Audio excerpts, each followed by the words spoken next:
আসসালামু আলাইকুম। এনএসআই ফিল্ডস্টার পরীক্ষার ডেট ইতিমধ্যেই প্রকাশিত হয়েছে। জুনের 20 তারিখ পরীক্ষা হবে। জুনের 20 তারিখ 2025 সাল শুক্রবার পড়ছে, ঠিক আছে। সকাল 10টা থেকে সকাল 11টা পর্যন্ত পরীক্ষা, মানে 1 ঘন্টার পরীক্ষা হবে।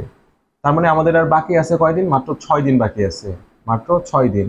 আর আমি কিন্তু এই ডেটটাই হচ্ছে আরো 16 দিন আগে, 16 দিন আগে একটা ভিডিওর মাধ্যমে আপনাদের জানিয়ে দিয়েছিলাম। মানে হচ্ছে এপ্রিলের 29 তারিখে ভিডিওটা পোস্ট করা হয়েছিল। আর তখন হচ্ছে এত কনফিডেন্সের সাথে বলতে পারি নাই, কারণ হচ্ছে পরীক্ষার ডেট চেঞ্জ হইতেই পারে। ইতিমধ্যে অনেকের মোবাইলেই অ্যাডমিট কার্ড ডাউনলোড করার জন্য মেসেজ চলে আসছে।